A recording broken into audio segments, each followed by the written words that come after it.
So it feels like the conversation I'm having again and again right now with many people is just this kind of sense of unease that God is calling them into something new. God is asking for kind of change. God is entering a new season in their lives, and they're not sure where this is going. They're not sure what it is that God is up to, but there's just kind of this sense in many people's lives right now. And so I kind of laughed when I saw the traditional reading, the lectionary reading this week, was in fact Moses' call into ministry at the burning bush.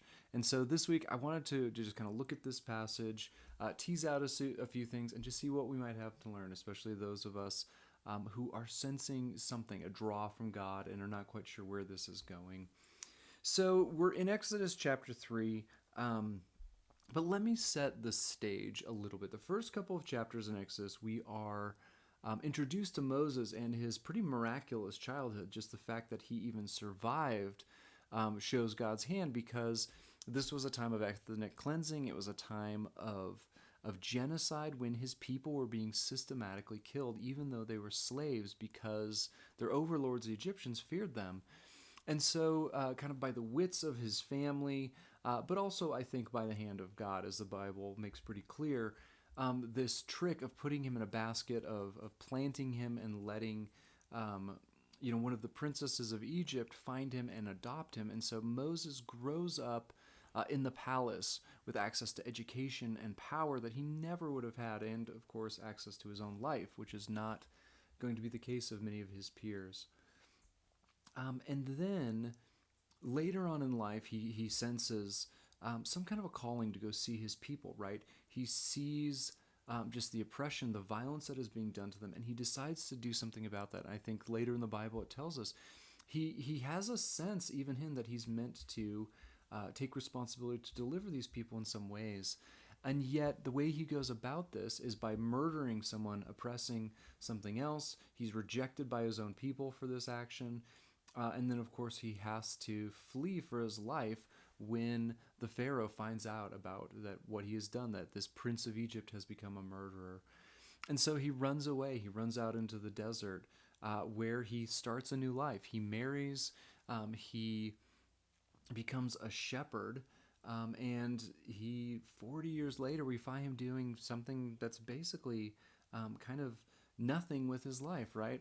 And so these kind of high times that we hear about early in Exodus seem to be a long ways in the past. He's been out here in the middle of nowhere doing next to nothing for 40 years. So again, this calling, this abrupt change that God puts on his life is a bit of a strange one. Like, why would this character be someone God chooses and works with? It's not the person we would have picked as revolutionary. I mean, first off, he is a murderer. To this day, one of the just strongest sins, social connotations, whatever word I'm looking for, a murderer still just freaks most people out. This is not a holy person. This is not a just person. This is not somebody you want around, right? He's also a shepherd. At the time when this was, these were very, very low. They're not even like blue collar. These are folks that are out there wandering around with sheep. They're thought of very poorly throughout the Old Testament time, and he's just this filthy guy who's out watching for sheep. And as far as we can tell, he's not even very successful at that, right? Um, we know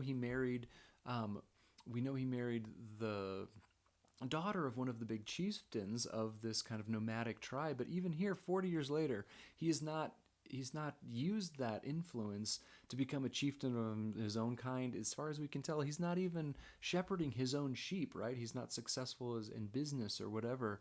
He's just working for his father-in-law.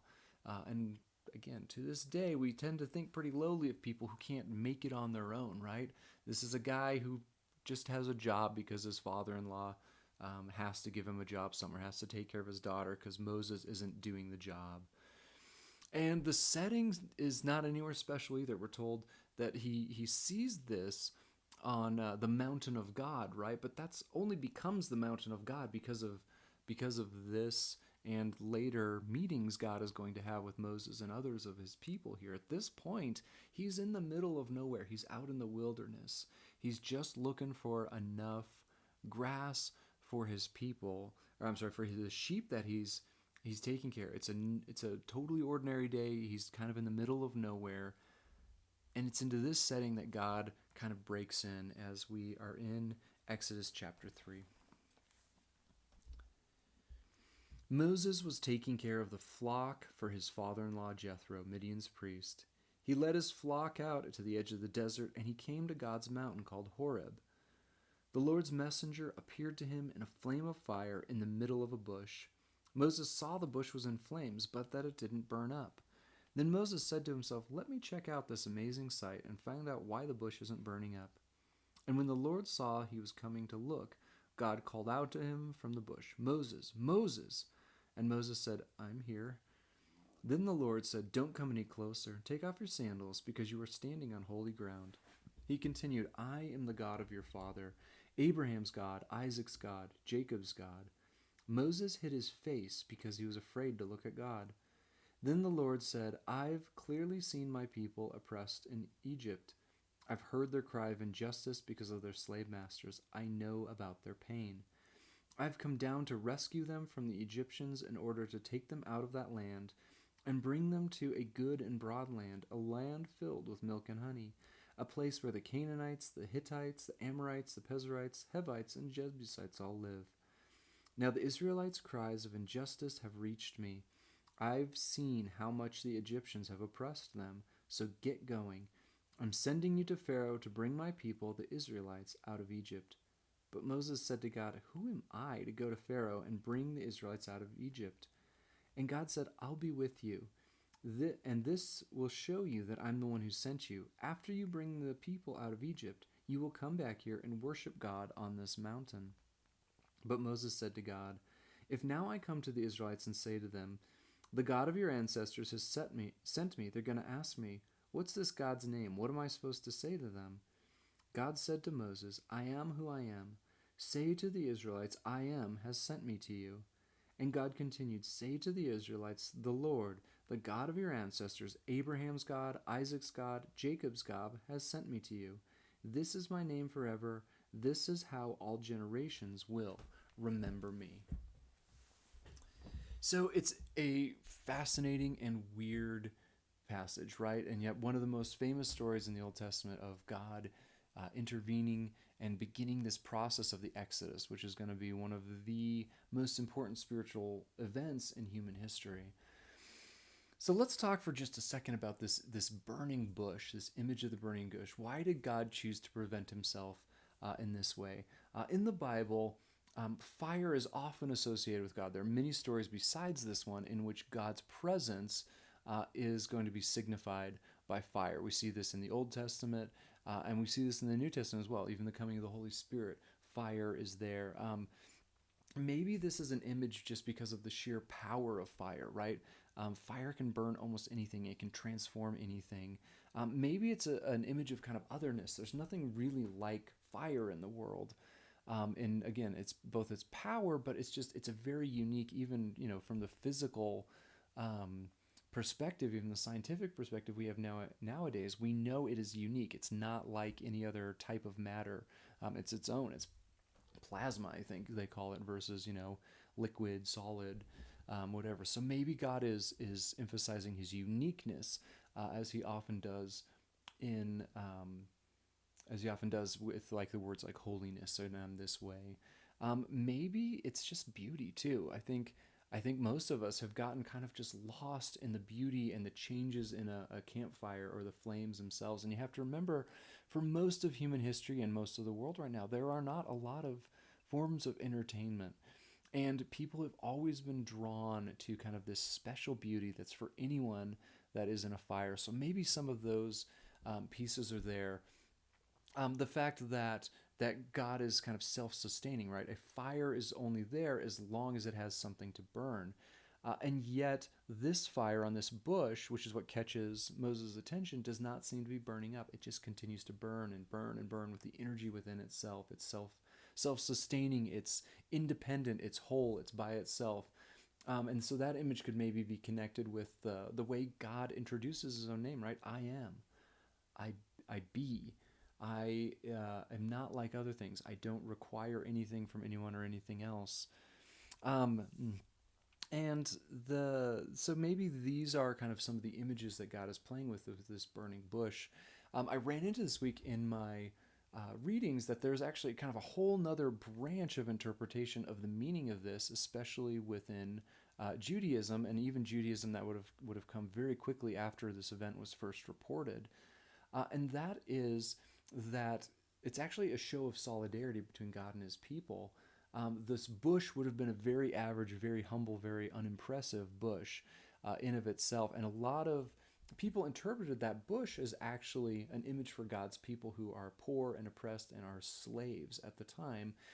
And despite the kind of despite the opportunity of the pharaohs, the Egyptian culture of trying to burn them, of trying to break them, they continue to burn. Um, they continue to survive. And so some people have seen this as an image of God's solidarity, right? When He presents Himself to Moses, and again in this passage, we're going to hear Him say who He is and His relationship to the people. Even in the image, there's kind of a show of solidarity, this lowly bush that cannot be overcome by oppression and pain and those sorts of things. Um, the Bible doesn't actually tell us. And so I think if we can grow closer to God in either of those interpretations, I say, why would you have to pick one? Why not just say yes? And so this image is just a very beautiful one and that catches Moses' attention and calls him into, and I think can teach us something about God. And so the calling actually happens. Moses comes near and he speaks out. And I think one of the first things that's really important is God tells Moses to take off his shoes. And this is just a cultural image. This would have been done at the time in the presence of this would have been done in the presence of kings or even mayors and those sorts of things. It was a way that they would show honor, take off your shoes and bow down in front of people as Moses does. It would have been a very common practice in the Egyptian temples, in Canaanite temples as well. When you went into these kind of sacred, special spaces where the gods were supposed to dwell, you would take off your shoes to honor them the way you would honor a king or someone else. And so it's interesting to me that this holy place is just this ordinary mountain, this ordinary day, right? Moses is actually there to feed his sheep. It's the middle of nowhere. And so one of the important things that I think begins here and is going to continue throughout the Old Testament and the New Testament is God's presence is actually what makes something holy. Even these supposedly holy places, temples and things like that, are just buildings. They're only holy if God is there in His presence. And in this case, He takes an ordinary mountain, and this mountain will, over time, of course, be transformed into a symbol, a place where people are going to meet with God. And so the calling comes. He gives a cultural symbol and says to Moses, I'm the God of your fathers. I'm the God of the patriarchs, these characters you know. And I can't help if this would have sounded very different to Moses in his own mind and his own sense of self-worth here than it would have to many of us, or maybe even to many of other of his people, right? In some ways, it to me echoes what Jesus does with Peter later on, kind of a reaffirmation of his identity and of his calling, right? Because I suspect Moses at this point does not particularly associate himself with God's people, right? He grew up an Egyptian. He did try to come to their aid and was rejected for it. He went about it the totally wrong way. And he's been an outcast living among another people. He probably thinks of himself as kind of a Midianite at this point. And yet, his education, his ethnic background, he knows he's not really a good fit anywhere, right? He's an outsider wherever he goes. Does he even associate himself with this God? And yet God says, I'm the God of your fathers. You are in fact one of them, and I'm in fact going to use you, this outsider, this loser, to be kind of my instrument to go and do this amazing thing in God's life. And so this middle section, after he kind of affirms Moses and starts talking about what he's going to do with him, I think is a really important one. And just, I've clearly seen my people oppressed and Jews. I've heard the cry of injustice of their sons. I know about their pain. And then it says again later, I see what they're doing. I'm coming down. I am sending you. And I think this passage is really important for one of the ways that God relates. Yes, God is self sustained, God is powerful in the fire, God is majestic. The Bible denies none of those things. And yet, again and again, God says, I am the God who sees you, I am the God who hears you, I am the God who draws near to you and into your pain. And I think this idea of I am, my being, is one which is meant to encourage not strength and self-sustained, independence, even though that is there. But I am the one who is with you, and that is how God will continue to define Himself again and again. Whether it's in the Old Testament through the temple period, right? God takes a slave people and goes among them. Whether it's in the New Testament, God comes and lives as one of these poor people and uses the very oppression thrown at him to break the power of sin and darkness in the world, right? This theme of I see you, I see your pain, I feel it with you, I am among you, and I'm going to do something about it, is one that is not starting here by any means, but this theme in the music is going to kind of swell in this Exodus to an particularly important point. And yet, I think Moses' response is a very human one, and I think it's a fair one. He says, "What if they say they don't know my name?" I don't think it's a question of, as some people have interpreted it, like, okay, well, all the Egyptian gods have names. Well, what's your name? Because if that's the case, God kind of sidesteps it, right? He doesn't give a real name. He gives this kind of strange answer of I am who I am, this self-sustaining idea. And yes, that will kind of morph into a sort of personal name for God, Yahweh, throughout the Old Testament. But I think the question is actually more like, yeah, we know who you're supposed to be, but names in the Old Testament were very strongly associated with character and action and intention. And that's why when many times people have kind of a new identity, a new change in their life, they will actually go by something different, right? When God changes Abram's name to Abraham, when God changes uh, Jacob's name to Israel, etc. There are many times in this. And so I think Moses is asking in some ways, okay, if you are our God, who are you? What are your intentions? Where have you been these last 400 or 500 years as we've been oppressed? This is not a new thing that has been happening to us, right?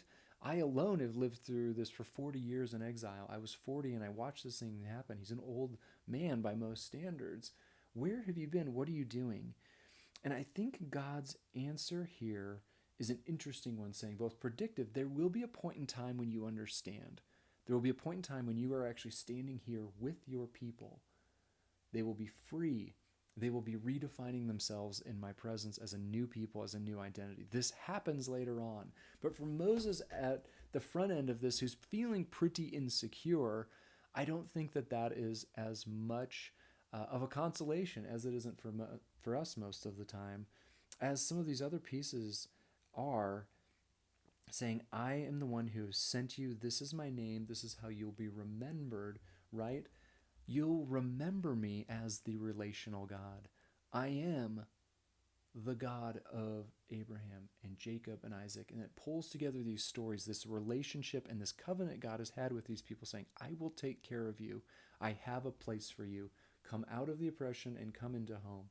And Moses is going to see this, but at this point, as he's first called, he doesn't know that yet. And so I think this passage sets up such an interesting and important aspect of how God relates to the world. Is God powerful?